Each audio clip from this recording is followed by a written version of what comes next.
नमस्कार दोस्तों, स्वागत है आपका आपके अपने यूट्यूब चैनल मिशन अम्बेडकरवाद में। तो जैसा कि आपने थंबनेल के अंदर देख ही लिया होगा कि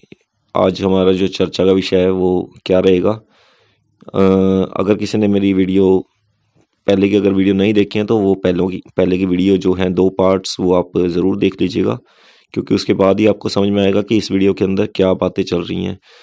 जैसा कि जिन्होंने मेरी ये वीडियो देखी हैं लास्ट, तो उनको देख के पता चल गया होगा कि हाँ, अभी तक हम 10वीं सदी तक की बात जो हम वो कर चुके हैं। तो 10वीं सदी से पहले जो चीज़ें चल रही थी तो उस चीज़ पे आज चर्चा रहेगी।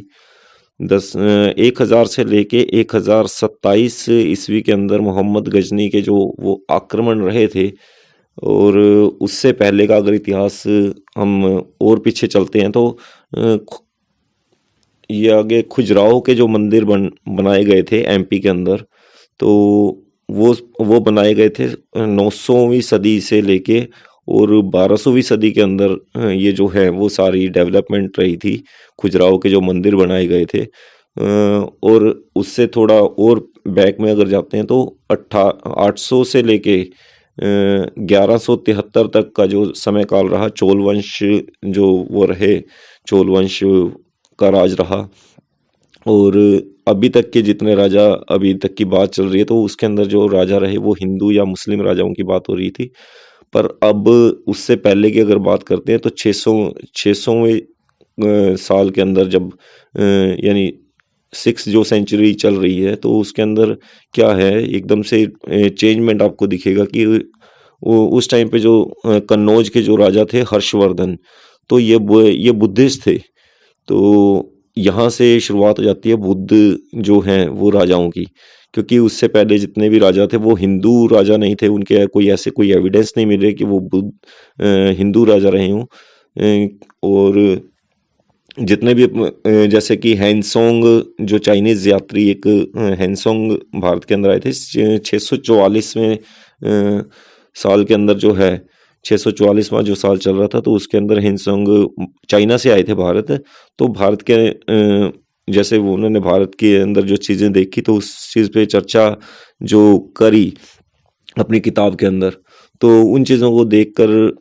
उन चीज़ों को जब पढ़ा जाता है तो आपको पता चलता है कि बुद्ध के जो हैं वो एविडेंस को ख़त्म किया जा रहा था। जो हेनसोंग ने अपनी किताब के अंदर लिखा तो उन्होंने बुद्ध विहारों को टूटे हुए देखा, और मंदिर मंदिर जैसी कोई चर्चा उनकी किताब के अंदर नहीं है कि हाँ वहाँ पे कोई शिव जी या अगर हनुमान या किसी भी जो हिंदू देवी देवता है तो उनकी ऐसी कोई चर्चा का वो नहीं रहा उनकी किताब के अंदर। और उससे अगर पहले चल रहे हैं हम 600वें साल से पहले की अगर बात करते हैं तो 320 से लेके 414 के अंदर जो गुप्त वंश जिसको बोला जाता है 320 ईस्वी से यानी 330 से चौथी सदी तक जो चंद्रगुप्त एक और समुद्रगुप्त और चंद्रगुप्त द्वितीय, तो इन चीज़ों को हिस्ट्री के जो स्टूडेंट्स हैं तो वो इन चीज़ों को अच्छे से समझते होंगे। चंद्रगुप्त पहले चंद्रगुप्त और समुद्रगुप्त, और उसके बाद चंद्रगुप्त द्वितीय, तो ये जो है उनका वंश था। तो वो प्रॉपर जो चल रहे थे वो 3री सदी से लेके 4थी सदी तक उनका साम्राज्य रहा। और उससे पहले की अगर बात करते हैं तो वो संगम काल जिसको दक्षिण भारत के अंदर काफ़ी डेवलपमेंट थी। तो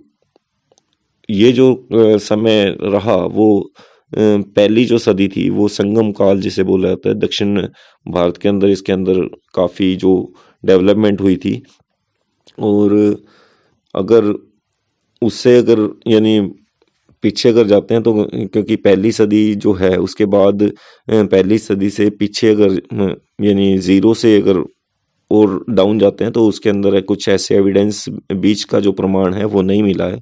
कहीं पे भी पहली सदी से लेके 15वीं सदी तक, यानी ये लगा लो कि 1500 साल जो रहे तो उस बीच का ऐसा कोई भी एविडेंस नहीं मिला है अभी तक। हालांकि जो पंडे पुजारी जो लोग हैं वो उन्होंने यानी हमेशा से ही अपने आप को ऊपर आने की कोशिश रहती है उनकी, तो उन्होंने बोला कि हाँ ठीक है, जो हमारे जो 4 वेद हैं तो वो वैदिक काल उसे उन्होंने डिक्लेयर कर दिया, जो ब्राह्मणवाद जो व्यवस्था चल रही है, तो उसको वैदिक काल का नाम दे दिया गया कि हाँ, इन 4 वेदों की जो रचना हुई है, जो अथर्ववेद बात करें, यजुर्वेद, सामवेद या ऋग्वेद, तो ये जो चारों जो वेद हैं, तो वो बताया गया कि हाँ, वैदिक काल उस समय के लिखे हुए हैं। बट इसका कोई खास ऐसा कोई खास क्या कुछ भी ऐसा एविडेंस नहीं मिलता है, बिकॉज उस टाइम पे जो भाषा जो थी, जो लिटरेचर जो लिखा जाता था, वो पाली प्रकृत जो लिटरेचर जाता जो था, वो उस टाइम पे चल रहा था। क्योंकि ये हर्षवर्धन के टाइम तक यानी जो लिटरेचर जो चल रहा, वो पाली प्रकृत जो लैंग्वेज थी उसके अंदर रहा, जो छठी सदी की बात कर रहे हैं हम,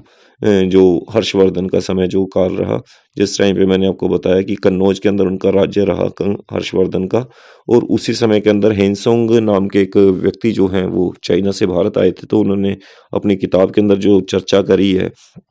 तो उन चीज़ों को एविडेंस मानते हुए बताया जा सकता है कि हाँ, भारत के अंदर हिंदू धर्म का उस टाइम पे कोई भी ऐसा एविडेंस नहीं था।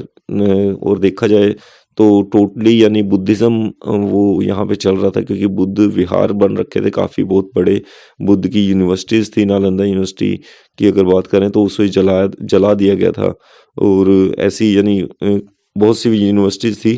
तो इस चीज़ के बारे में आप कमेंट के अंदर बताइएगा मुझे, कौन कौन सी यूनिवर्सिटीज़ को है जो वो बर्बाद कर दिया गया था। और अब हम बात कर रहे हैं कि हाँ, पहले के जो जितने भी राजा रहे वो सारे बुद्धिस्ट राजा थे, और पाली पाली भाषा जो चल रही थी उस टाइम पे। और उसके बाद जो संस्कृत भाषा जो आई है वो छठी सदी के अंदर आई है। तो छठी सदी के बाद से ही जो जितने भी वो हैं एविडेंस जो संस्कृत के मिले हैं, वो छठी सदी के बाद के मिले हैं। तो उससे पहले संस्कृत के नाम की कोई चीज़ नहीं थी। और जो अशोक के जो स्तूप मिले हैं या कुछ भी एविडेंस मिले हैं सम्राट अशोक के, तो वो पहली सदी से लेकर तीसरी सदी के अंदर जो समय काल रहा, चंद्रगुप्त मौर्य की बात करें तो ये जो काल रहा, तो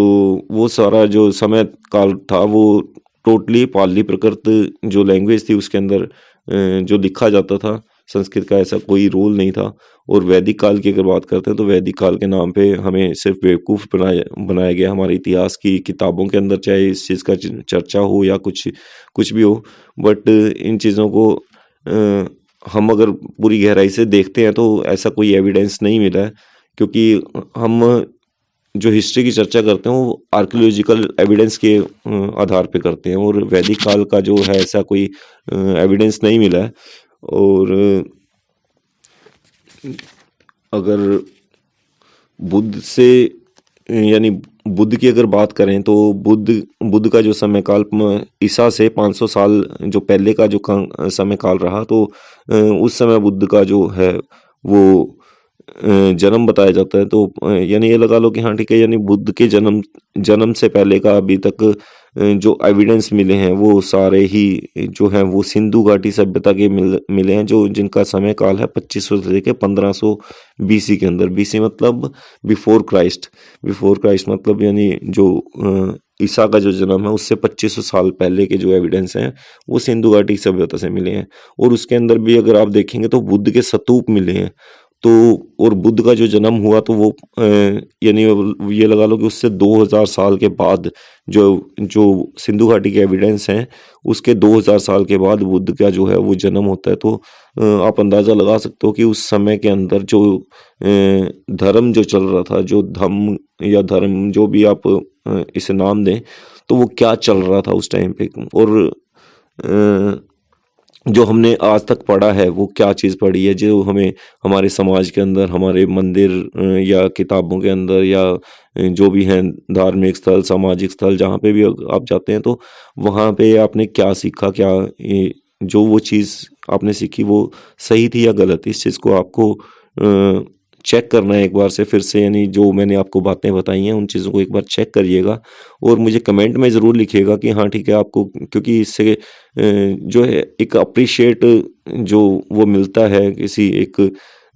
यूट्यूबर के लिए बहुत महत्वपूर्ण होता है। क्योंकि बार बार जो है वो कमेंट्स को चेक करना और उसे रिप्लाई करना, तो वो यूट्यूबर के लिए बहुत एक मज़ेदार बात होती है। तो आप कमेंट ज़रूर करिएगा और मेरी वीडियो अगर आपको पसंद आई हो तो इसे लाइक और शेयर ज़रूर कर दीजिएगा और चैनल को सब्सक्राइब करना मत भूलिएगा, क्योंकि आने वाले जो वीडियो हैं वो उसके अंदर आपको इन चीज़ों की और भी गहराई से जानकारी मैं देता रहूँगा। और इसी के साथ आज का जो वीडियो है वो समाप्त करता हूँ। धन्यवाद, फिर मिलेंगे एक नेक्स्ट वीडियो के अंदर। जय भीम, नमो बुद्धाय।